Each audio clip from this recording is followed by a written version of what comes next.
हम emotionally disconnect क्यों हो रहे हैं अभी? मैसेजेस में आप इमोशंस एक्सप्रेस नहीं कर सकते। हमें अपने इमोशंस छुपाने की आदत क्यों हो गई है? कि सोशल मीडिया भी आप कम देखिए क्योंकि उधर जो एक इमेज है वो सिर्फ एक पॉजिटिव इमेज है। तो हर कोई अपनी इमेज एक अच्छी बनाना चाहता है, कोई भी वो शैडो और डार्क साइड नहीं दिखाना चाहता। तो लोगों को उससे बहुत डर लगता है। मारने का पर्पस क्या था? पर्पस ये था बच्चे को डिसिप्लिन करना है, और पेरेंट्स के बहुत सारी और भी रिस्पॉन्सिबिलिटीज होती थी, तो वो उस फ्रस्ट्रेशन को कहीं ना कहीं चैनलाइज नहीं कर पाते थे। आपको क्या लगता है ये सोशल मीडिया, एआई, इसका कितना इम्पैक्ट हो रहा है चाइल्डहुड पे? दूसरी चीज़ ये, डेटिंग वर्ल्ड में लोगों को रिजेक्शन का बहुत डर रहता है। तो रिजेक्शन उसको हम एबनॉर्मल मानते हैं। तो क्योंकि रिजेक्शन पेनफुल होता है और पेन हमें नहीं टॉलरेट करना आता या हमें सिखाया नहीं गया कैसे टॉलरेट करना है, तो उस वजह से AI is the best option. एक रिसर्च भी हुई है कि वो जो इमोशनल पेन है वो फिजिकल पेन के बराबर माना गया है। जो आपके डिसीजंस हैं, आपके अगर आप किसी चीज़ में फंसे हुए हैं, आप उदास महसूस कर रहे हैं, तो चैट जीपीटी एक सब्स्टिट्यूट हो सकता है। मान लीजिए कोई अवेलेबल नहीं है, बट अगर कोई ह्यूमन आपकी लाइफ में अवेलेबल है, कोई सेफ स्पेस है, चाहे वो एक फ्रेंड के फॉर्म में, पेरेंट, सिबलिंग, थेरेपिस्ट, कोई भी हो, आप जाके उनसे बात करिए। उसका कोई रिप्लेसमेंट नहीं है, क्योंकि आप चैट जीपीटी से बात करेंगे, शायद आपको सोल्यूशन मिल जाएगा तसल्ली के लिए, बट लोनलीनेस तो फिर भी रहेगी।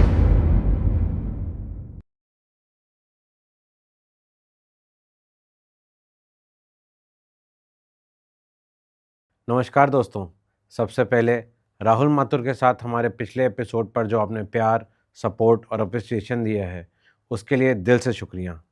आपके मैसेजेस और फीडबैक ने हमें ये रियलाइज़ करवाया कि जो बातें हम यहाँ कर रहे हैं वो लोगों के दिल तक पहुँच रही हैं। आज हम एक नए बहुत ही रेलेवेंट टॉपिक के साथ आपके सामने आए हैं, disconnected in the connected world. जहाँ हम हर वक्त ऑनलाइन हैं, नोटिफिकेशंस चल रहे हैं, पर ये सच्चाई है कि हम अपने ही इमोशन से, अपने ही लोगों से धीरे धीरे दूर होते जा रहे हैं। और इस कॉन्वर्जेसन को और गहरा बनाने के लिए आज हमारे साथ हैं नंदिता कालरा, जो एक ट्रॉमा इन्फॉर्म्ड और क्वेयर एफर्मेटिव थेरेपिस्ट हैं। नंदिता के पास 8 साल से ज़्यादा का experience individual therapy, couple therapy और सेक्सुअल हेल्थ जैसे बहुत इंपॉर्टेंट टॉपिक्स में है। नंदिता ने दिल्ली में इंक्लूसिव एंड मेंटल हेल्थ पर काफ़ी काम किया है और फिलहाल एम्स दिल्ली के नेवर अलोन प्रोजेक्ट में सीनियर कंसल्टेंट के रूप में द चोपड़ा फाउंडेशन के साथ भी मिलकर काम कर रही हैं। Welcome to the podcast Nandita. Thank you so much for having me here. So Nandita, as I said, हमारा आज का टॉपिक है disconnected in the connected world. हर जगह 5G, 4G, 6G सब सारी बातें चल रही हैं, बट कोई भी ह्यूमन की बात नहीं कर रहा है। बिल्कुल जनरेशन्स तो टेक्नोलॉजी की बढ़ रही हैं, लेकिन ह्यूमन तो वही रहेगा ना। बिल्कुल, बिल्कुल। आज की डेट में ज़्यादातर इवन जब रूम्स में अलग बैठे होते हैं तो व्हाट्सएप के थ्रू हम कम्युनिकेट करते हैं। हाँ, हस्बैंड वाइफ भी व्हाट्सएप पे हाँ, कम्युनिकेट करते हैं आजकल। बिल्कुल। तो सबसे पहले आई वांट टू आस्क कि हम इमोशनली डिस्कनेक्ट क्यों हो रहे हैं अभी? ये बहुत ही अजीब बात है मयंक, कि इतना ज़्यादा कनेक्शन एक्चुअली बढ़ गया है सो कॉल्ड गैजेट के थ्रू, बट जो जो रियल कम्युनिकेशन है, जो पर्सन टू पर्सन कम्युनिकेशन है, वो बहुत कम हो गया है। और हम सोशल मीडिया के थ्रू, व्हाट्सएप के थ्रू, बहुत क्विक टेक्स्ट्स और इमोजी भी, हम इमोशन जो है एक्सप्रेस नहीं करते, वो इमोजी के फॉर्म में इमोजी आता के है, फॉर्म में। रिप्लाई के फॉर्म में आता है। तो यस। एक्चुअल बात हम शायद नहीं कर पा रहे हैं, बट वो मैसेजेस के थ्रू और क्विक मीडियम्स जो हैं सोशल मीडिया हमें प्रोवाइड करता है, उसके थ्रू हम कर रहे हैं, तो उसमें रियल बातें नहीं हो रही हैं। यस, आई ऑलवेज थिंक कि मतलब मैसेजेस में आप इमोशंस एक्सप्रेस नहीं कर सकते हो, बिकॉज एक ही बात को कहने के 10-12 अलग अलग ढंग हो सकते हैं, लेकिन मैसेज में तो वो 4 या 5 वर्ड्स ही आपको समझ में आ रहे हैं। बिल्कुल, बिल्कुल। और हमें अपने इमोशंस छुपाने की आदत क्यों हो गई है? ये बहुत अच्छा सवाल है। और अ, हम आजकल ये बहुत सुनते हैं कि हम एक्सप्रेसिव हैं, और टेक्स्ट, हमारे पास इतने सारे मीडियम्स हैं कम्युनिकेट करने के, बट इमोशंस एक्सप्रेस करने में बहुत सारे लोग हिचकिचाते हैं, बिकॉज़ वो वल्नरेबिलिटी का एक रिस्क होता है, कि एक जजमेंट का रिस्क होता है, कि हाँ। लोग जज ना कर लें, फियर ऑफ जजमेंट होता है, कि रिजेक्ट ना कर दें, क्या सोचेंगे मेरे बारे में लोग। और ये बहुत जो एक फेमस वो आपने भी सुना होगा कि मैं वीक अपीयर होऊंगा या होंगी। हाँ, तो लोग जजमेंट से डर क्यों रहे हैं? मतलब प्रॉब्लम क्या आ रही है जजमेंट में?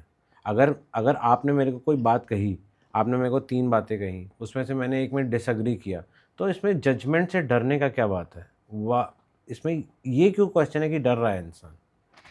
आई थिंक जजमेंट काफ़ी एक वल्नरेबिलिटी हमारी एक एक्सपोज करता है। हम कंफर्टेबल नहीं है आजकल डिसएग्रीमेंट के साथ, और हर कोई अपनी एक परसेप्शन बनाना चाहता है, कि एक इमेज बनाना चाहता है, जो आई थिंक जो सोशल मीडिया पे, इसलिए हम वो बोलते हैं कि सोशल मीडिया भी आप कम देखिए, क्योंकि उधर जो एक इमेज है वो सिर्फ एक पॉजिटिव इमेज है। तो हर कोई अपनी इमेज एक अच्छी बनाना चाहता है, कोई भी वो शैडो और डार्क साइड नहीं दिखाना चाहता, तो लोगों को उससे बहुत डर लगता है। लेकिन अगर किसी में कोई कमी नहीं होगी, कोई इंसान परफेक्ट तो है नहीं, तो अगर किसी में कोई कमी नहीं होगी तो वो ह्यूमन नहीं हुआ ना। तो यही जो हमारा पॉडकास्ट है द ह्यूमन एंगल, उसका तो मतलब ही यही है ना कि भाई इंसान हो, कुछ अच्छा करोगे, कुछ ख़राब करोगे, जो ख़राब करोगे वो पॉइंट आउट होगा, उसको फेस करने में इश्यूज आ रहे हैं। क्या इसका कोई बचपन से रिलेशन है क्या, कि बचपन में हर चीज़ में इतना ज़्यादा अप्रिसिएशन मिल चुका है कि आज की डेट में उसको नेगेटिव साइड दिख ही नहीं रहा उसका, कुछ ऐसा है क्या? ये आपने बहुत इंटरेस्टिंग बात बोली मयंक, क्योंकि वो जो चाइल्डहुड का लिंक लोग करना नहीं चाहते, और ना ही होता है, कि हमें लगता है वो तो पास्ट है, वो गया। बट काफ़ी बार हमारी जो अपब्रिंगिंग होती है, स्कूल के एक्सपीरियंसेस होते हैं, उसके कारण मान लीजिए कोई बहुत ज़्यादा क्रिटिसिज्म हो रही है या बहुत ज़्यादा ओवर पैम्परिंग हो रही है, तो उस वजह से हम, अगर कोई क्रिटिकल पेरेंट्स के अपब्रिंगिंग में है, या कोई स्कूल में एजुकेशन सिस्टम बहुत ज़्यादा हार्श है, तो उस वजह से लोगों को बहुत ज़्यादा डर लग जाता है क्रिटिसिज्म और जजमेंट के थ्रू, क्योंकि एक परसेप्शन बनानी होती है बच्चे को, क्योंकि बच्चा तो अपनी परसेप्शन अडल्ट्स के थ्रू बनाता है।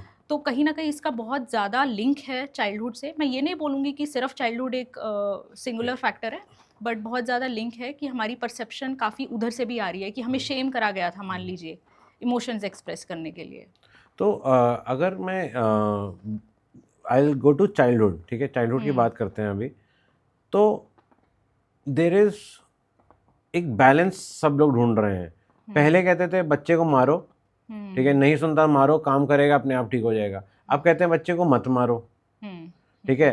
तो इसका बैलेंस कैसे मिलेगा कि बच्चे को मारो, मतलब how is it to be balanced between people, कि मारे ना मारे, कम मारे ज़्यादा होने की, कम ज़्यादा कोई तौल नहीं है ना, ऐसा कोई मेजरमेंट नहीं है इसका। आई थिंक वो मारने का पर्पस क्या था? पर्पस ये था बच्चे को डिसिप्लिन करना है, और पेरेंट्स के बहुत सारी और भी रिस्पॉन्सिबिलिटीज़ होती थी, तो वो उस फ्रस्ट्रेशन को कहीं ना कहीं चैनलाइज नहीं कर पाते थे। तो मुझे लगता है आजकल एटलीस्ट एज अडल्ट्स पहले तो हमें अपने इमोशंस को रेगुलेट करना है, हमारे खुद के इमोशंस पे काम करना है। और आई थिंक इस जनरेशन के वही है, अपसाइड भी डाउन साइड भी है, कि इन्फॉर्मेशन बहुत है तो आपके पास सेल्फ अवेयरनेस का ऑप्शन है, पर अप्लाई बहुत कम लोग कर पाते हैं। तो बैलेंस इसका यही होगा मयंक, कि एक डिसिप्लिन अगर आप बच्चे को सिखाना चाहते हैं, तो एक कंप्लीट फ्रेंड भी नहीं बनेंगे और एब्यूजिव पेरेंट बन के नहीं बन सकते, क्योंकि डर से बच्चा रूल्स तो सीख लेगा, बट वो रिश्ते में बाद में बहुत प्रॉब्लम आएगी।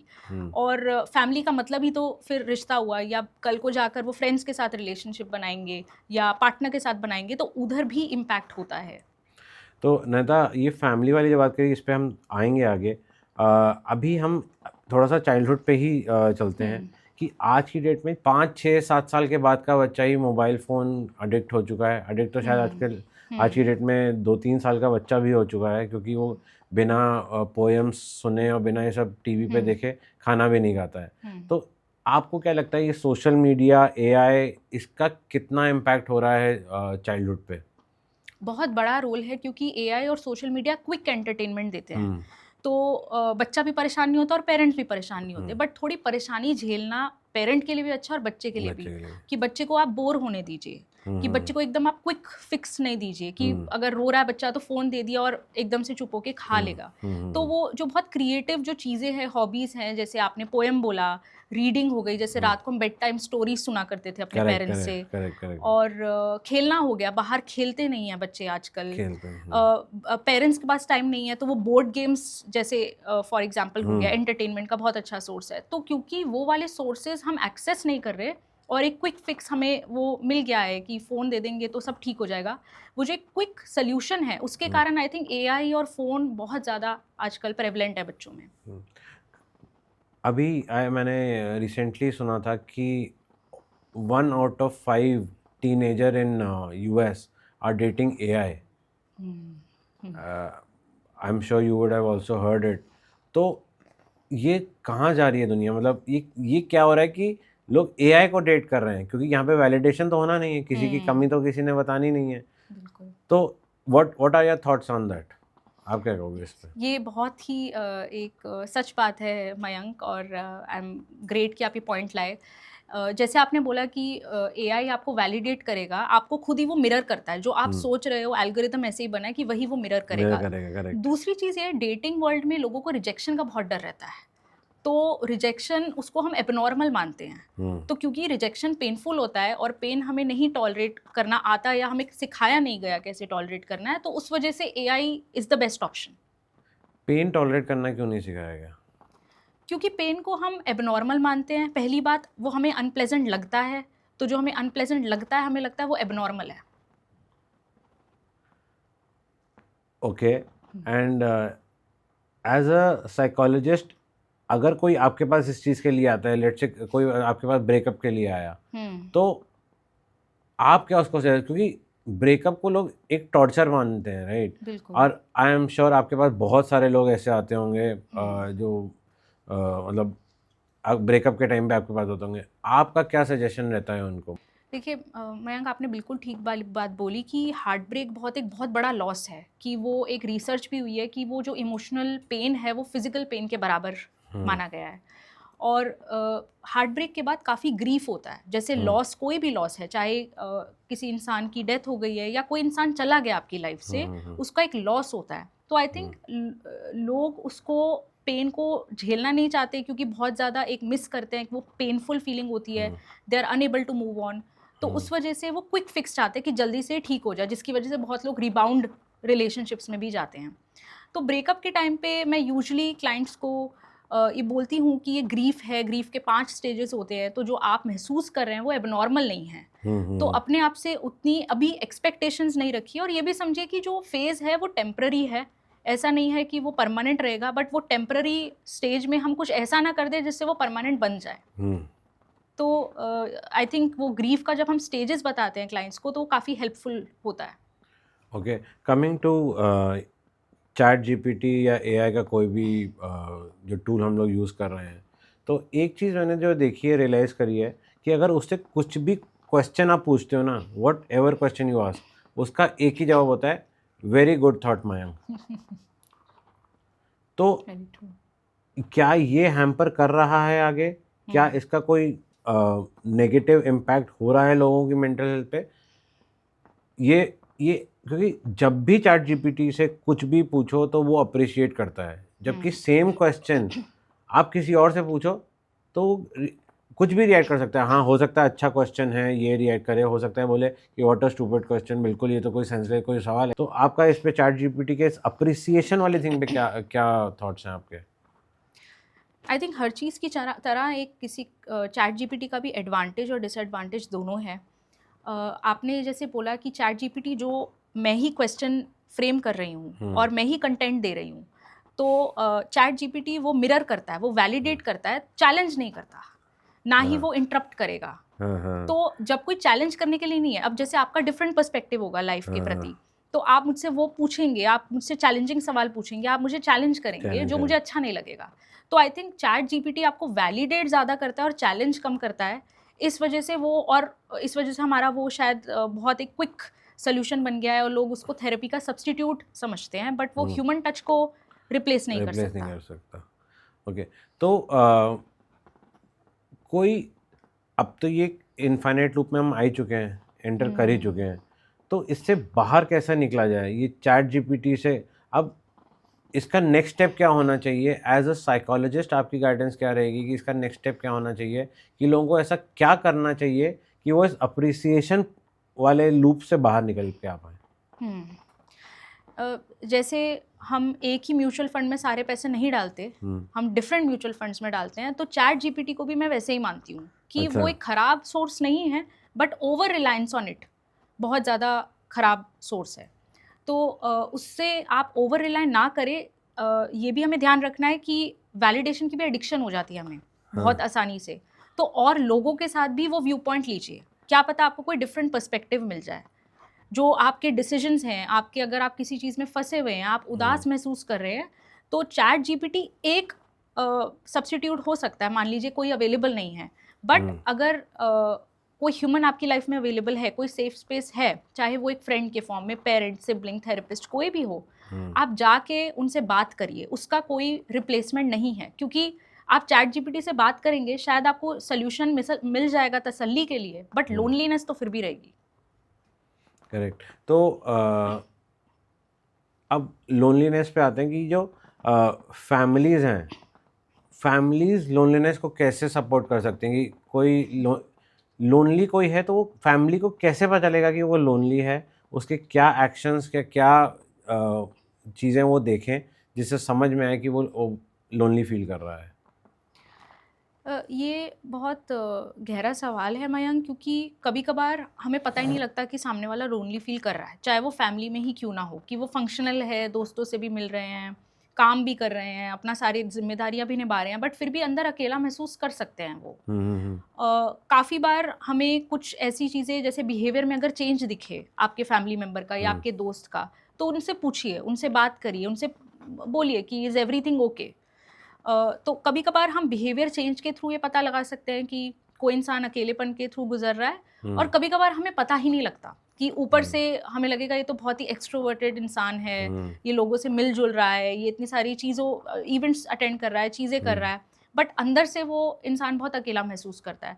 तो आई थिंक बहुत ज़रूरी हो जाता है आसपास के लोगों को थोड़ा सा अलर्ट रहना, और जो इंसान महसूस भी कर रहा है उनको भी ये समझना है कि जब तक हम आगे जाएंगे नहीं, हम बात नहीं करेंगे, शायद लोगों को नहीं पता लगेगा। तो अब हम जो भी हमने चाइल्डहुड पे पहले हम लोगों ने डिस्कशन किया था, अब हम थोड़ा सा आगे बढ़ते हैं, यंग अडल्ट्स की बात करते हैं। जो जो मे बी 11th-12th स्टूडेंट्स और जो कॉलेज गोइंग स्टूडेंट्स होते हैं, तो एक टाइम था, एक वर्ड बहुत प्रेवलेंट था, वो था होम सिकनेस। जब बच्चे घर से बाहर जाते थे पढ़ने के लिए, जॉब के लिए, तब वो होम सिकनेस नाम की एक चीज़ होती थी।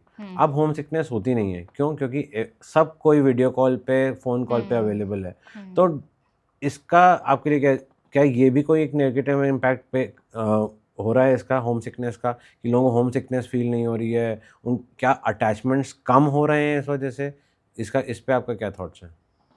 आई थिंक होम सिकनेस हो भी रही है और नहीं भी हो रही है, उसके भी बहुत कारण है कि लोगों की प्रायोरिटीज़ डिफरेंट हो रही हैं, कि उनको शायद एक अच्छा लाइफस्टाइल चाहिए, बट उधर वो जाते हैं तो अच्छा भी लगता है, बट फिर वो एक रूट्स है कि वो कहीं ना कहीं याद आती है, तो वो वीडियो कॉल के थ्रू, और जो फिजिकल एक टच होता है, जो घर की आप कह लीजिए वार्मथ होती है, वो वीडियो कॉल और वो सब रिप्लेस नहीं कर सकता। तो काफ़ी बार लोग एक्सप्रेस नहीं करते, क्योंकि शायद वो पेरेंट्स को या फैमिली मेम्बर्स को परेशान नहीं करना चाहते, हाँ। और खुद भी नहीं वो हर्ट होना चाह रहे। भी नहीं आ रहे। तो थोड़ा सा लड़कों की बात करते हैं। लड़कों को इमोशनली वीक समझा नहीं जाता या बनने नहीं दिया जाता।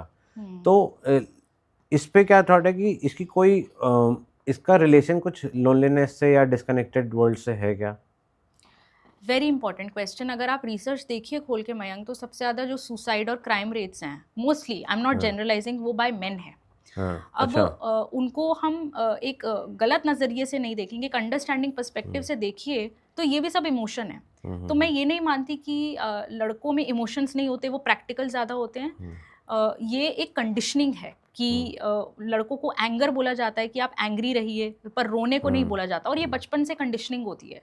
तो anger is a socially acceptable form of emotion. बिल्कुल, मर्द को दर्द नहीं होता, बट वो दर्द बहुत होता है, डिफरेंट फॉर्म्स में होता है। एडिक्शन के थ्रू होगा, आपका रिलेशनशिप प्रॉब्लम्स में होगा, फिर आप बहुत ज़्यादा अपनी वैलिडेशन लेंगे, बहुत ज़्यादा गाड़ियाँ खरीदना चाहेंगे, बहुत ज़्यादा पैसे कमाना चाहेंगे, तो वो भी एक इमोशन ही है।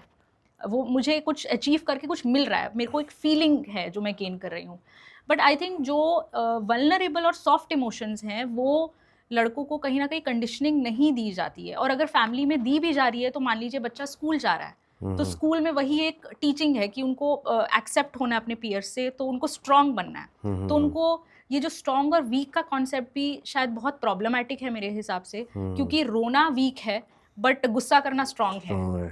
तो उस वजह से बहुत ज़्यादा मेन में लोनलीनेस ज़्यादा पाई जाती है, मेन में सुसाइड रेट ज़्यादा है। वो इसी वजह से, not because they are not emotional, but वो कोई उनके इमोशंस को समझता नहीं है। इवन फ्रेंड्स में एक जजमेंट रहती है, एक फियर रहता है जजमेंट का, और ना वो फैमिली से डिस्कस कर पाते क्योंकि फैमिली में उनको स्ट्रांग रहना है, प्रोवाइडर रहना है, ब्रेड विनर रहना है, और पार्टनर से थोड़ा बहुत शेयर करते हैं बट उसमें भी मुश्किल होती है क्योंकि जब पूरी ज़िंदगी एक ही भाषा सीखी है तो दूसरी भाषा सीखने में उनको तकलीफ होती है। ओके, तो अभी आपने मेन के लिए पीयर प्रेशर की बात करी, ठीक है। अब ये पीयर प्रेशर में लोगों को बहुत सारे सैक्रिफाइस करने पड़ रहे हैं कि आप एक ग्रुप का पार्ट हो, ठीक है। वो ग्रुप में 10 लोग हैं जिसमें से 5 ड्रिंक कर रहे हैं, 5 ड्रिंक नहीं कर रहे।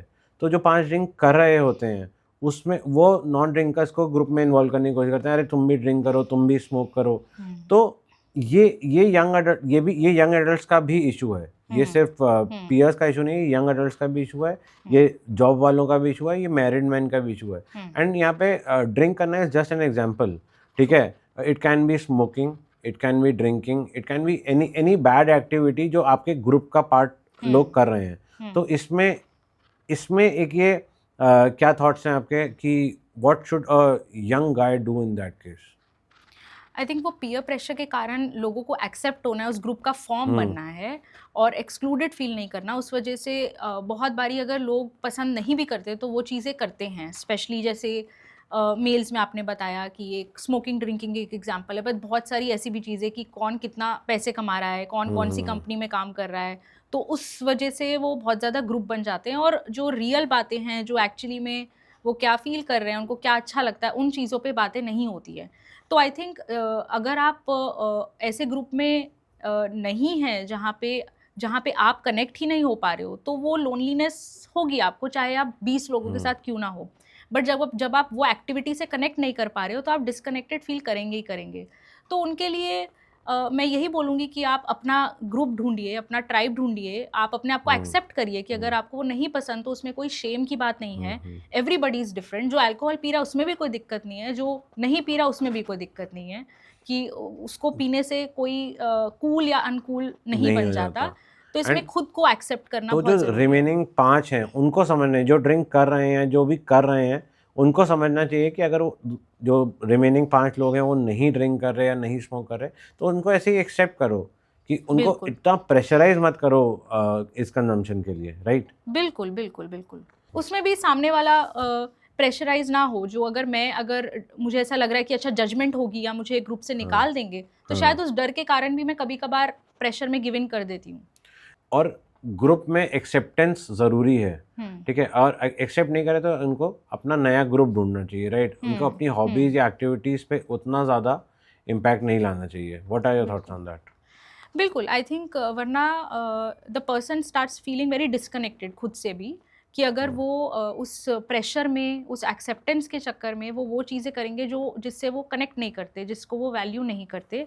नॉट दैट कोई अल्कोहल पीना या नहीं पीना फॉर एग्जांपल वो गलत है या सही है, बट अगर वो उस चीज़ से कनेक्ट नहीं कर रहे, या तो वो बात करे और लोगों से, या वो उधर ही इंजॉय करे विदाउट ड्रिंकिंग, या तो वो खुद को एक्सेप्ट करे और बाकी लोग भी उनको एक्सेप्ट करें और जज ना करें, या वो ऐसा कोई ग्रुप ढूंढे या कम्युनिटी ढूंढे जहाँ पे लाइक माइंडेड लोग हैं। क्योंकि आजकल बहुत सारे आपको ग्रुप्स मिल जाएंगे, चाहे वो रीडिंग ग्रुप है, पोएट्री क्लब्स है, स्टैंड अप कॉमेडी क्लब्स है। तो फॉर्चुनेटली हमारे पास बहुत सारी सुविधाएं हैं उस केस में। तो अभी मैंने एक वीडियो देखा था, उसमें था कि अगर आप कहीं रीलोकेट कर रहे हो तो आपके प्रायोरिटी 1 चीज़ों जो होती हैं वो होती है घर ढूंढना, सब लोकल, मतलब जो रोज़ की चीज़ें होती हैं आपको उसकी सप्लाई ढूंढना, ये सब बोल दो। आजकल स्विगी जोमेटो सब कुछ है हमारे पास, ये ढूंढना। एंड जो आपकी प्रायोरिटी 2 की चीज़ें हैं वो हैं कि अपने लाइक माइंडेड लोग ढूंढना। उसके लिए आपने जैसे बोला कि स्टैंड अप करो, आर्ट में जाओ, म्यूजिक में जाओ, whatever you want to do, आप वो सब करो। तो I totally agree to this कि इवन आई थिंक कि आपको प्रायोरिटी 2 में ऐसा सोशल क्लब ढूंढना चाहिए। बिल्कुल। नैनीता, थोड़ा सा और आगे बढ़ते हैं एज के उसमें, एंड अब हम यंग मैरिजेस की बात करेंगे, ठीक है। और यंग मैरिजेस आजकल बहुत ज़्यादा डाइवोर्सेस हो रहे हैं, ठीक है। लव मैरिज होगा तो भी डाइवोर्स होगा, अरेंज मैरिज है तो भी डाइवोर्स हो रहा है, होगा क्या मतलब हो रहा है। तो इसके पीछे क्या, ये जो रिजेक्शन है, क्या यही इसका एक रीज़न है, या लोनलीनेस रीज़न है, या सोशल मीडिया रीज़न है? आपके क्या थॉट्स हैं इसके ऊपर? आई थिंक मैं डाइवोर्स को अच्छी बुरी चीज़ नहीं देखती, क्योंकि बहुत सारे रीजंस होते हैं उसके पीछे। बट हाँ, मैं ये ज़रूर कह सकती हूँ, यंग मैरिजेस में जो मैंने ऑब्जर्व किया है कि एडजस्टमेंट प्रॉब्लम्स बहुत है, क्योंकि हर कोई इंडिविजुअलिटी को वैल्यू कर रहा है, हर कोई अपनी एक वे ऑफ लिविंग को वैल्यू कर रहा है। तो कहीं ना कहीं आई थिंक हम पेशेंस लूज कर जाते हैं, और धीरे धीरे जब लव रिक्वायर्स वर्क, कि हमें लगता है कि वो लव वैसे ही रहेगा, बट जब एफर्ट लेने की बारी आती है तो आई थिंक एक्टिवली लोग चीज़ों को नहीं समझते, या एफर्ट शायद नहीं लेते, या सामने वाले को समझने की कोशिश नहीं करते। बहुत बार इस वजह से मिसकम्युनिकेशन होती है, कम्युनिकेशन में दिक्कतें आती हैं, बहुत ज़्यादा झगड़े होते हैं, क्रिटिसिज्म होता है। एंड आई थिंक कभी कभार एक्सटेंडेड फैमिली मेम्बर्स या फ्रेंड्स का भी इंटरफेरेंस होना, वो भी कुछ मिसअंडरस्टैंडिंग्स कॉज कर सकता है। तो उस वजह से एडजस्टमेंट प्रॉब्लम्स की वजह से मेनली यंग अडल्ट्स में जो मैरिजेस हैं उसमें थोड़ी सी दिक्कतें आ रही हैं। तो हमने जब स्टार्ट किया था तो सबसे पहले बात हुई थी कि कपल्स एक ही रूम में होके भी डिस्कनेक्टेड हैं। तो इस पे क्या कहना चाहोगे आप? उसके बहुत सारे कारण भी है मयंक, क्योंकि life has become very busy. तो उस वजह से लोगों के पास टाइम नहीं है, और जो भी टाइम है वो, क्योंकि एक फ़ोन हमारा सबसे इजी टूल है, सो पार्टनर से ज़्यादा फ़ोन करीब रहता है हमारे। तो हम फ़ोन का यूज़ ज़्यादा करते हैं, और उस वजह से क्या है कि हम कम्युनिकेट पर्सन टू पर्सन नहीं कर पा रहे, क्योंकि वो जो रियल टाइम कम्युनिकेशन है उसमें एक वल्नरेबिलिटी चाहिए, एक रिस्क चाहिए। तो बहुत बार हम प्रॉपर कम्युनिकेशन करते नहीं हैं, और यही व्हाट्सएप और रील्स भेजते हैं। जैसे बहुत बार ऑफिस में मेरे पास कपल्स आते हैं, वो बोलते हैं मेरी वाइफ मुझे ये रील भेजती रहती है कि ये करो, बट उस वजह से और ज़्यादा प्रॉब्लम्स क्रिएट होती हैं आई थिंक मैरिजेस में। सो इट्स बेटर कि आप अपने रिलेशनशिप को किसी से कंपेयर ना करके आप सामने बैठिए, आमने सामने बैठिए और डिस्कस करिए व्हाट आर द प्रेफरेंसेस। तो क्योंकि ये लोनलीनेस है, क्योंकि एक डिस्टेंस हो रहा है, रियल में डिस्टेंस हो रहा है, वर्चुअल ऑल्दो सब लोग कनेक्टेड हैं, तो क्या इसका इस ट्रॉमा का इंटीमेसी से भी कोई रिलेशन है क्या? बहुत बार जो भी कोई, अगर आप ट्रॉमा की बात कर रहे हैं, तो चाहे वो चाइल्डहुड ट्रॉमा है या कोई रीसेंट लाइफ में कोई ट्रॉमा ऐसा हुआ है, उसके कारण डेफिनेटली रिलेशनशिप में दिक्कतें आती हैं। क्योंकि जैसे मान लीजिए अगर मेरा किसी सड़क पे एक बार एक्सीडेंट हो गया, तो मैं नेक्स्ट टाइम अगर जाऊंगी तो मैं 100 बार इधर उधर देखूंगी। तो एक बार अगर हमारा दिल या ट्रस्ट टूटता है तो हम बहुत बार सोचते हैं, तो क्लोजनेस चाहते भी है, क्योंकि ह्यूमन बींग्स को क्लोजनेस पसंद है, वो नीड है, बट उससे डर भी लगता है। तो काफ़ी बार जो हमारे पास्ट में भी ट्रॉमा होते हैं वो काफ़ी इन्फ्लुएंस करता है हमारे प्रेजेंट रिलेशनशिप में भी। ओके। एंड आपके पास जो भी आपके क्लाइंट्स आते हैं उसमें सबसे ज़्यादा फ्रीक्वेंसी किन ट्रॉमास की है? क्या इशू सबसे सबसे कॉमन आपको दिखाई देते हैं इसमें? ज़्यादातर जो कपल्स में मुझे जो अपब्रिंगिंग में एक डिफरेंस होता है, और काफ़ी बार बहुत जो ट्रॉमेटिक चीज़ें चाइल्डहुड में हुई होती हैं एब्यूज़ के फॉर्म में, कोई भी एब्यूज़ के फॉर्म में, उसका इम्पैक्ट लास्टिंग इम्पैक्ट होता है, और वो कहीं ना कहीं जो अडल्ट रिलेशनशिप्स हैं, स्पेशली जो इंटीमेट रिलेशनशिप है, उसमें आता है। मान लीजिए अगर कोई बच्चा बहुत ज़्यादा क्रिटिकल इन्वायरमेंट में रेज हुआ है, तो या तो वो खुद बहुत ज़्यादा क्रिटिकल बन जाएगा, या कोई ऐसे इंसान के साथ या व्यक्ति के साथ रहेगा जो बहुत ज़्यादा क्रिटिकल होता है। तो कहीं ना कहीं वो परफेक्शनिज्म भी एक अडॉप्ट कर लेता है कि अच्छा चीज़ें ऐसी होनी चाहिए, जिस वजह से फिर लड़ाई होती है। तो सामने वाले पार्टनर को लगता है अच्छा है तो पर्सनैलिटी में प्रॉब्लम है, बट बहुत बार वो बिहेवियर होता है जो अडॉप्ट कर लेते हैं हम। अब उसका जो भी चाइल्डहुड रहा होगा, ठीक है, अब ये मैं मैरिड लोगों के लिए बात कर रहा हूँ, एक का एक पर्टिकुलर वे में उसका अपब्रिंगिंग हुई है, दूसरे के दूसरे ढंग से अपब्रिंगिंग हुई है, कोई पीछे जाके अपब्रिंगिंग को तो चेंज कर नहीं सकता। तो प्रेजेंट में ऐसा क्या किया जाए कि the relationship should last longer, मतलब जो ये प्रॉब्लम्स लड़ाई झगड़े कंपैरेटिवली कम हो, तो उसके लिए क्या करना चाहिए? मयंक, एक जो चीज़ मैं बहुत बारी क्लाइंट से डिस्कस करती हूँ कि हम ये बोलते हैं I am like this, I am this person, you have to accept me.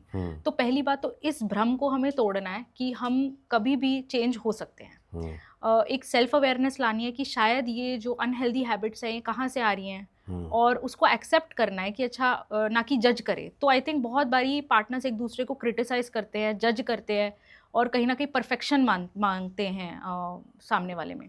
तो आई थिंक कहीं ना कहीं हमें क्रिटिसाइज नहीं, हमें अपने इमोशंस को ट्रूली एक्सेप्ट करना है कि हमें क्या चाहिए, और रिजेंटमेंट नहीं रखनी, क्योंकि कम्युनिकेशन होता नहीं है, क्योंकि पार्टनर्स को लगता है कि आप मेरे साथ इतने टाइम से रहते हैं कि आप मेरे माइंड को नहीं समझ सकते, बट कोई भी आपके माइंड को पढ़ता नहीं है, आप एज्यूम नहीं कर सकते। तो जाके क्लैरिफाई करिए, क्योंकि उससे बहुत सारी मिसअंडरस्टैंडिंग्स कम होती हैं। हाँ, शुरुआत में आपको अजीब ज़रूर लगेगा, but you will really like it later. नहीं था, यंग मैरिजेस की तो हमने बात कर ली, बट अब हम उनके बारे में बात करेंगे जिनको 15-20 साल हो चुके हैं, वहाँ पे क्यों डिस्कनेक्ट आ रहा है कपल्स में? आई थिंक मयंक, उसके बहुत सारे रीजंस है। एक तो रिस्पॉन्सिबिलिटीज़ में, चाहे वो फैमिली के टुवर्ड्स हो, बच्चों के टुवर्ड्स हो, फिजिकल हेल्थ भी थोड़ी डिट्योरेट होती है, तो उस वजह से बहुत ज़्यादा रिस्पॉन्सिबिलिटी ओरिएंटेड कपल्स हो जाते हैं। तो एक दूसरे के साथ टाइम स्पेंड करना, एक्टिविटीज़ करना, ट्रैवल करना, वो स्पॉन्टेनिटी थोड़ी सी रखना, वो रिलेशनशिप्स में ख़त्म हो जाता है। तो आई थिंक जब हम एफर्ट करना बंद कर देते हैं और एक कंफर्ट जोन में आ जाते हैं, तो वो रिलेशनशिप्स पे काफ़ी इम्पैक्ट डालता है। तो एफर्ट कहीं ना कहीं इवन 10-15 साल बाद हम कपल्स को डालना चाहिए, वो बहुत ज़्यादा आई थिंक रिलेशनशिप के लिए हेल्दी है। Okay, okay. तो ये रिस्पॉन्सिबिलिटी से क्या लोग भागना चाह रहे हैं क्या? कुछ लोग भागना चाह रहे हैं बट भाग नहीं पा रहे हैं। हाँ। और बहुत सारे लोग इन रिस्पॉन्सिबिलिटीज़ में ही रह गए हैं कि वो अपनी आइडेंटिटी को लूज़ कर गए हैं। तो आई थिंक एक हेल्दी बैलेंस बनाना बहुत इंपॉर्टेंट है कि हम बिल्कुल ही रिस्पॉन्सिबिलिटीज़ में ना डूबें, और ऐसा भी ना हो कि हम रिस्पॉन्सिबिलिटी से डरें। अपने पे कॉन्फिडेंस रखें और उस चीज़ को बैलेंस करिए। आप लाइफ की स्पॉन्टेनिटी के साथ जो आपको पसंद है आप वो करिए, और लाइक माइंडेड लोगों के साथ मिलिए, चाहे वो फिर 2-3 ही क्यों ना हो। ओके। आपने अपने एक्सपीरियंस में लोनलीनेस को कैसे इवॉल्व होते हुए देखा है? आई थिंक मैं बहुत बारी जैसे आपने गैजेट्स की बात करी, सोशल मीडिया की बात करी, जो पहले एक गैजेट्स नहीं होते थे तो ह्यूमन टच ज़्यादा होता था, और लोग अपने शहरों से नहीं निकलते थे। उसके निकलने के बहुत फ़ायदे भी है, बट हाँ, एक लोनलीनेस भी बहुत ज़्यादा आ गई है, एक लैक ऑफ बिलोंगिंगनेस फील होने लग गई है लोगों को जब वो घर छोड़ते हैं, डिफरेंट कम्युनिटीज़ में जाते हैं, वर्क प्लेस पे जाते हैं, और उस वजह से काफ़ी एक लोनलीनेस उनकी बढ़ जाती है। फिर हम ये एक्सपेक्ट करते हैं कि अब रिलेशनशिप में जाएंगे तो उधर तो लोनलीनेस बेहतर होगी, बट बहुत बार क्योंकि हम कम्युनिकेट ढंग से नहीं करते, उधर वल्नरेबल नहीं हो पाते, और मिसअंडरस्टैंडिंग्स बढ़ती है, उस वजह से इवन रिलेशनशिप में लोनलीनेस ज़्यादा होती है। तो ये एक मिथ है कि सिंगल रहना मीन्स कि आप लोनली रहेंगे, और रिलेशनशिप में रहना मतलब आप लोनली नहीं रहेंगे। ये दो अलग अलग चीज़ें हैं। बिल्कुल करेक्ट, करेक्ट। तो अब आजकल जब भी कोई अपना घर छोड़ के कहीं और जाता है, ठीक है, वो अपनी फैमिली से दूर हो जाता है, एक्सटेंडेड फैमिलीज छोटी होती जा रही हैं, तो इसका भी लोगों के ऊपर कुछ इम्पैक्ट है क्या? लोगों के मेंटल हेल्थ पे? एक फैमिलीज छोटी हो रही हैं, दोस्तों के ग्रुप बढ़ रहे हैं, अलग अलग कल्चर के लोग अपने ग्रुप में ऐड हो रहे हैं, इसका भी कुछ है क्या लोनलीनेस से रिलेशन या डिस्कनेक्शन से रिलेशन?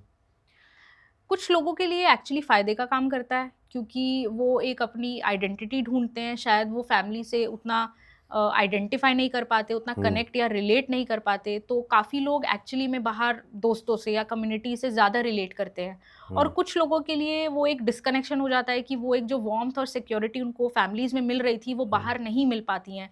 तो वो एक्सेप्टेंस के चक्कर में वो चीज़ें करते हैं जो शायद वो करना नहीं चाहते, जिस वजह से लोनलीनेस और बढ़ जाती है।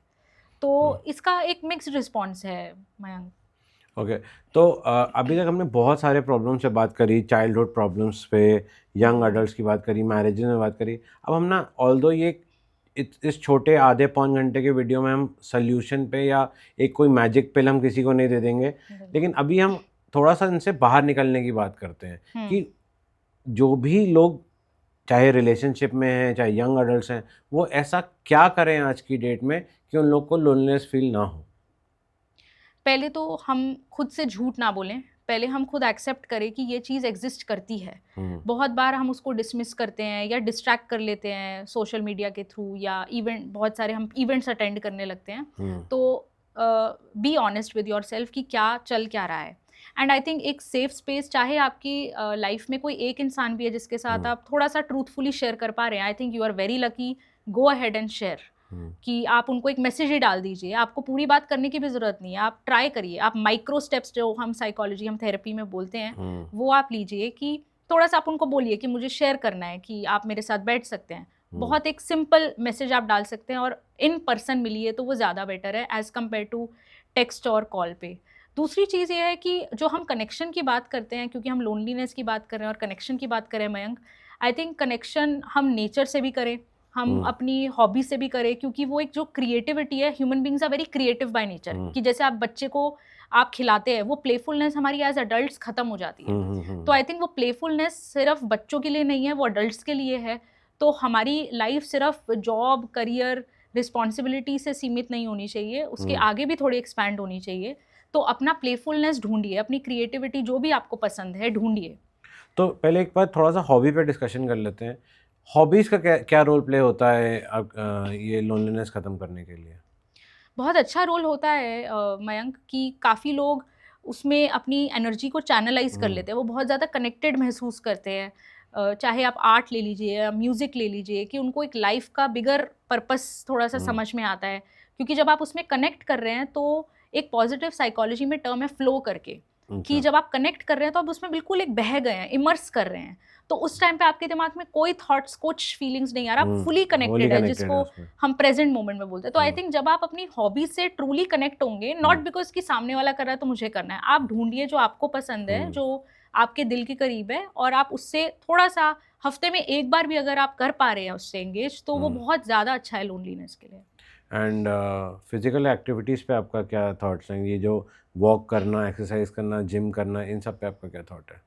बिल्कुल, आपने रनर्स हाई तो सुना होगा, कि बहुत सारे लोगों को रनिंग के बाद रनर्स हाई मिलता है, या जिम के बाद वो इंस्टेंटली अच्छा महसूस करते हैं। और मयंक, इवन जो एंटी डिप्रेसेंट्स जो साइकाइट्रिस्ट देते हैं, वो भी वही काम करता है जो फिजिकल एक्सरसाइज काम करता है। ओके। तो फिजिकल एक्सरसाइज आपकी मेंटल हेल्थ के लिए बहुत इंपॉर्टेंट है, क्योंकि वो आपकी जो ब्रेन में न्यूरोट्रांसमीटर्स होते हैं, जिसके कारण आपके डिप्रेशन, एंग्जाइटी जैसी चीज़ें होती हैं, वो काफ़ी रेगुलेट करता है। तो फिजिकल एक्टिविटी आपकी नॉट जस्ट फिजिकल हेल्थ के लिए, बट फोकस के लिए, एफिशिएंसी के लिए, और एक जनरल वेलबींग और हैप्पीनेस के लिए बहुत अच्छा है। तो वो आपको अपने से भी थोड़ा सा कनेक्टेड रखता है। तो ये बहुत लोगों को अजीब लगेगा कि फिजिकल हेल्थ को या एक्टिविटी को अगर हम ध्यान में रखें तो उससे लोनलीनेस कैसे कम होगी। Well, it helps you connect with yourself better. Thank you so much. तो अब will move toward the conclusion of the video, and इसमें हम क्लोजिंग में लास्ट रैपिड फायर क्वेश्चंस होते हैं। You need to be very quick in these answers, short answers होने चाहिए, ठीक है? Okay. तो I will start with the question, ठीक है? अगर कोई पर्सन बोल रहा है कि वो अकेला फील कर रहा है, तो उसको क्विक हेल्प कैसे दें? Reach out to someone. Okay. आपके हिसाब से आजकल का सबसे बड़ा रिलेशनशिप किलर क्या है? Silent resentment. ओके। एक चीज़ जो हर कपल को तुरंत बंद कर देनी चाहिए? एक दूसरे को परफेक्ट समझना। ओके। लोनलीनेस किसको ज़्यादा होती है, जो बोलते हैं उनको, या जिनके पास सुनने वाला नहीं होता उनको? दोनों को। जो रियल बात नहीं होती है उससे लोनलीनेस होती है। ओके। एआई ज़्यादा डेंजरस किसके लिए है, वैलिडेशन के लिए या एस्केप के लिए? वैलिडेशन के लिए। ओके। आपके क्लिनिक में सबसे ज़्यादा यूज़ होने वाला कॉमन वर्ड क्या है? लोनलीनेस। ओके। एक हैबिट जो लोग अपना लें तो लोनलीनेस 50% कम हो जाएगी? बिना फ़ोन के आप 10 मिनट एक दूसरे से बात करिए, चाहे आपके वो फैमिली मेम्बर्स हैं या पार्टनर हैं। Okay. Social media detox overrated या अंडररेटेड?